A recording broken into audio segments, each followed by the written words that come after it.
Et notre invité de la semaine aujourd'hui, Arnaud Di Pasquale, bonjour. Bonjour. Je voudrais que l'on revienne en arrière. Là, vous êtes un ancien joueur de tennis, on le sait. Vous êtes actuellement consultant pour Eurosport. Je voudrais que l'on revienne un peu en arrière. Qu'est-ce qui vous a mis une raquette à la main? Pourquoi vous êtes mis à faire du tennis? Alors très simplement, comme beaucoup, mes parents jouaient un petit peu. Et, Maman fan de tennis? Ouais, ma mère plutôt. Et puis voilà, je m'y suis essayé tranquillement parce que j'étais plutôt quand même issu donc de Casablanca au Maroc. Vous êtes né à Casablanca. Voilà, plutôt une famille qui souhaitait aller le week-end surfer. Oui. Donc c'était vraiment les vagues. On pourra en parler, tiens, voilà, après. avec plaisir. Et donc en fait le tennis, je ne dis pas que c'est venu par hasard parce qu'on y allait de temps en temps. Mais ma mère aimait beaucoup ça, mon père et mes frères un peu moins. Mais ils y sont venus après, mais sur le tard. Et donc voilà, c'est comme ça. Et en fait, au bout d'un moment, on a splitté. Moi, j'allais au club de tennis le week-end. Ils me déposaient. J'avais la chance de pouvoir être dans un club magnifique où je pouvais vraiment jouer tout quand je le souhaitais. Mais au mur, simplement, parce que tous les terrains n'étaient pas accessibles quand j'étais tout petit. Donc, et eux allaient en fait à la plage et me récupéraient finalement le soir. Donc voilà un petit peu comment ça s'est passé. De fil en aiguille, j'ai vraiment accroché. J'ai commencé à progresser. On a vu le potentiel. Vous avez vu le potentiel dès le départ? Non, c'est arrivé très tard. Honnêtement, vous savez quoi, je jouais vraiment pour le plaisir, mais au sens propre du terme, très longtemps. Mais même dans la philosophie de la famille, c'était un petit peu ça. C'était le sport, c'est pour s'éclater avant tout.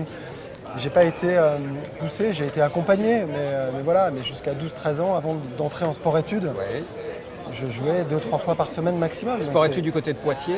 Ouais. Et Casablanca, c'est forcément terre battue? C'est que de la terre. Je n'avais jamais joué sur dur avant. C'est votre surface de prédilection? Ouais, complètement. C'est mes racines, c'est la source, c'est donc tous mes repères. Et c'est pour ça que quand on demande à un terrien qui arrive de dur de revenir sur terre, c'est forcément beaucoup plus facile pour lui.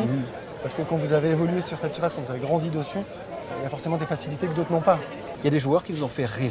Ouais, quand j'étais plus jeune, et c'est très étonnant parce que c'est... Kelly Slater, du coup. Ouais, à peu près, c'est ça. Non, mais des joueurs qui étaient pourtant aux antipodes de la manière dont j'ai joué. C'est-à-dire que j'ai adoré Stéphane Edberg, par exemple, qui faisait service volé. Alors peut-être qu'on est toujours admiratif de ce qu'on ne sait pas faire. D'accord. Mais d'une manière générale dans la vie, on admire un petit peu tous les gars qui finalement, ou toutes les personnes de manière plus globale, qui finalement ont des qualités un peu hors normes. Je sais pas, je suis admiratif de Nadal pour ses qualités mentales, physiques évidemment. Mais après, on parle de Kelly Slater. C'est extraordinaire de voir sa longévité, cette façon de se remettre en question tout le temps, à un moment donné d'aller chercher. Mais un peu, c'est dans tous les domaines. Quand on est numéro 1, moi je suis admiratif de ces gens qui finalement continuent d'essayer de progresser. Je trouve ça fou. Il n'y a pas de plafond en fait. Il l'explose, c'est-à-dire qu'il y a toujours de nouveaux horizons, de nouvelles opportunités, toujours mieux à faire, et tout ça, et ils le mettent en place. C'est pas simplement le fruit du hasard, c'est pas dans un claquement de doigts, c'est pas en se levant le matin.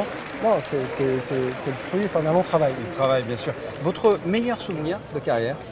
Alors, moi, c'est les Jeux Olympiques à Sydney. Et de loin, alors après, j'ai eu plein de bons souvenirs. J'ai fait exactement médaille de bronze. En ayant battu Federer en battant Federer pour la petite finale, qui était Federer qui commençait, qui était sur une pente ascendante, certes, mais qui était tout jeune et qui allait l'année suivante remporter son premier tournoi et derrière s'envoler pour arriver au 100 titres obtenus depuis. Mais autrement, c'est vraiment les Jeux Olympiques parce que je sais pas, il s'est passé quelque chose. J'ai joué pour le drapeau, je me suis senti comme en mission. J'ai vraiment eu le sentiment d'avoir des ailes qui me poussaient dans le dos et de voler littéralement. Il s'est passé un truc. Ça ne s'est malheureusement pas reproduit les semaines suivantes. Jamais. Donc j'ai l'impression que quelqu'un, c'était même pas moi. C'est très bizarre de raconter. C'est votre moment. Ouais. Et l'état de grâce, on parle d'état de grâce, c'est vraiment ça s'est produit à ce moment-là. Quels sont les joueurs qui vous font rêver actuellement? Voilà, on vit quand même une époque fantastique. Donc, évidemment, sacré niveau. C'est extraordinaire de voir, ces records qui sont battus presque chaque semaine, j'exagère, mais le Federer, de Nadal, de Djokovic, et de cette rivalité entre ces trois hommes. Alors, Murray un peu moins en ce moment, mais Murray qui venait de temps en temps quand même les bousculer, les perturber. Je trouve que ces trois joueurs sont absolument dingues à bien des égards. C'est-à-dire que tennistiquement, on peut détailler un peu chacun sa manière de jouer. Le plus élégant, le plus aérien avec Federer, la facilité, le talent à l'état pur. Un Nadal qui est plutôt un peu bulldozer, mais qui est sur terre battue quasiment invincible, imprenable, avec des qualités mentales hors normes. Et un Djokovic qui est un contreur de folie, alors peut-être moins spectaculaire que les autres, mais finalement son niveau intrinsèque quand il est en forme est peut-être meilleur que les deux autres.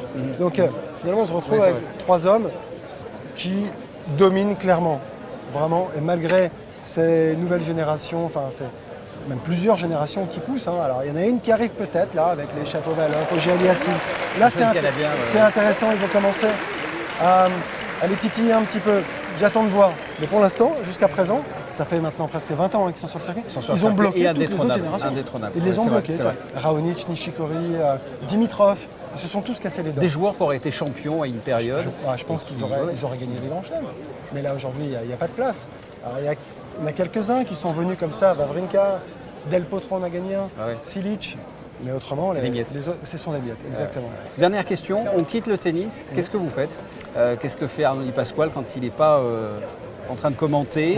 Vous commentez donc pour Eurosport. Qu'est-ce que vos autres passions? Les passions. Les pas passions. Le travail, parce qu'il y a d'autres choses que je fais. Les hobbies, les passions. Alors, j'ai découvert une discipline qui est très proche du tennis, un mix entre le tennis et le squash.